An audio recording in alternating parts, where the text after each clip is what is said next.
Hi, this is Diana. I wanted to share with you a phenomenon that perhaps some of you already have heard about. Um, so many different, unusual, strange things are happening across the planet. Um, Bible changes, for example. I have covered some other topics in other videos. Um, But I want to concentrate on the changes that are happening in the Bible automatically. All Bibles everywhere, printed, electronic, they're all being changed by some kind of phenomenon. Um, Various people are giving various reasons for them, and you can make your own mind up. But suffice to say that these changes are confusing so many people are so afraid, and I would say, don't give in to the fear. I basically, though, just want to concentrate on the changes rather than the reasons for the changes. As I said, there's so many, so it's best if you make your own mind up. So I'll start with the first word, revenue. And this can be found in Proverbs 8:19 and Isaiah 23:3. In Proverbs 8:19, it says, "My fruit is better than gold, yea, than fine gold, and my revenue than choice silver." And in Isaiah 23:3, "And by great waters the seed of Sihor, the harvest of the river Ishar revenue." Now, sometimes I've found, and other people have found, that, and if you've researched this already, perhaps you might have found it yourself, is that when some of the words are, inserted or deleted or rearranged or whatever, it causes the sentence to not to make too much sense, and sometimes it often sounds like just gibberish. So yes, another word is employment, and this can be found in Ezekiel 39:14. And they shall sever out men of continual employment. Doctor, in Acts 5:34, a doctor of the law, and it really was before this word was teacher, not doctor. Advertise, found in Numbers 24 and 14, and I will advertise thee. The word before was advise. And we have printed, found in Job 19:23. Oh, that my words were now written, that they were printed in a book. Publish, Amos 3:9. Publish in the palaces at Ashdod, and publish really should have been the word changed from preach to publish. So we've got advertise, printed, and publish, three words that link to each other. Okay, the next one now is Boaz. Well, Boaz has been booze rather, booze, Booz, and that was Boaz before. And you can still find Boaz in certain parts in the Bible, but they're gradually being changed to booze. So in Matthew's 1:5, it says, "And Salmon begat Booz." Luke 3:32 also gives this name, son of Booz. And then we have gin. Oh, I need to find out the actual chapter and verse. I forgot to put that down. I probably, if I find it, I'll put it in the link below. "Can a bird fall in a snare upon the earth where there's no gin for him?" Publican, Matthew 10:3. Philip and Bartholomew, Thomas and Matthew, the publican. The word also is found in Matthew 18:17, Luke 5:27, and 18:10, 18:11, and 18:13. Publican was before tax collector, changed suddenly to publican. bottle of wine.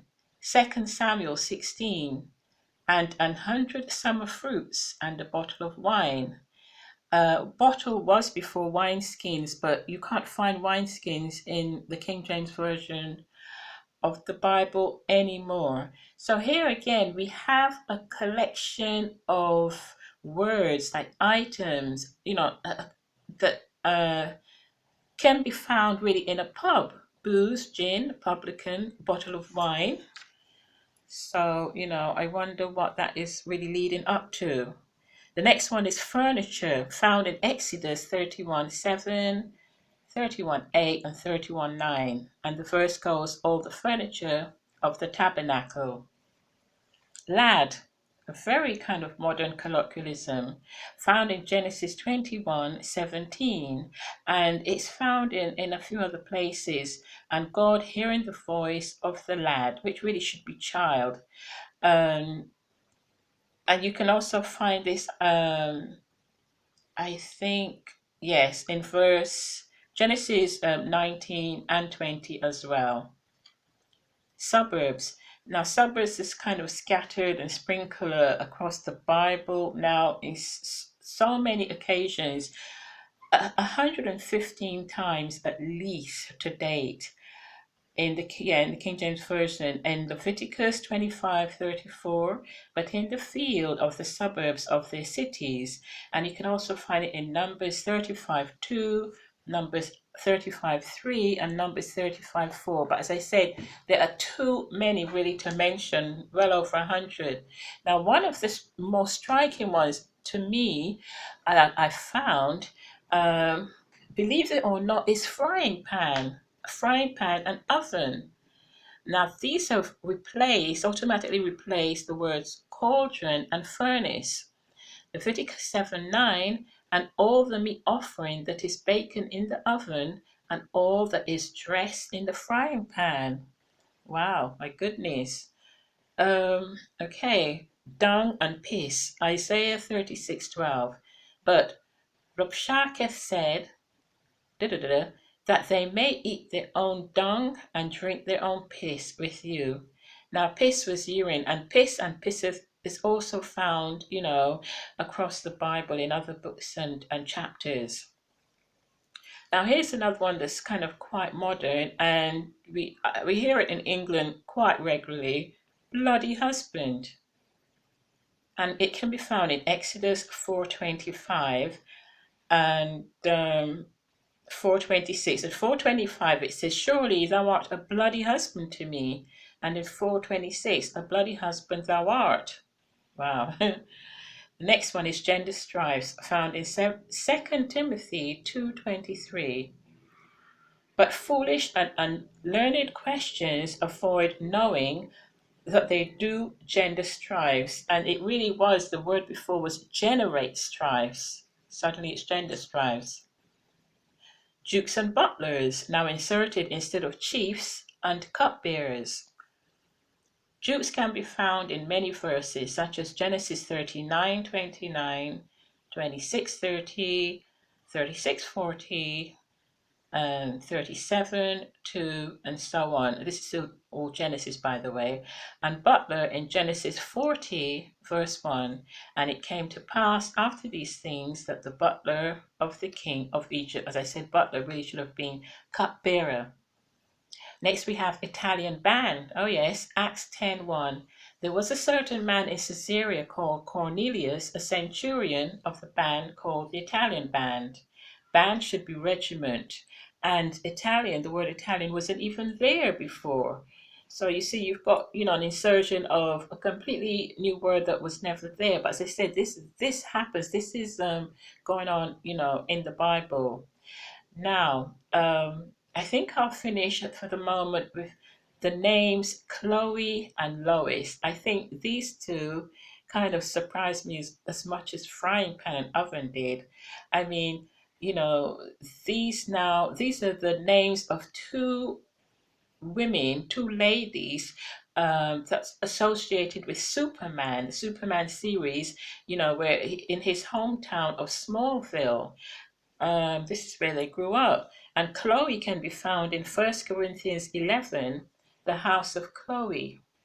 And Lois in 2 Timothy 1:5, and the verse ends, which dwelt first in thy grandmother Lois and thy mother Eunice. And Eunice is also another new name, a new, yes, a new one that was not there before. And it seems as, when you see these new changes, even though when the word, you know, well, the word seems in the sentence, it just shouts that out at you like a code. And it seems to be giving a series of codes on it's like more than one particular topic. For example, the connected words with pub, such as booze and gin and bottle of wine and so on, and yeah, I'm finding kind of like mini codes, within the Bible, and it would be great, for one of us at least, to be able to see a bigger picture at some time, some point in time.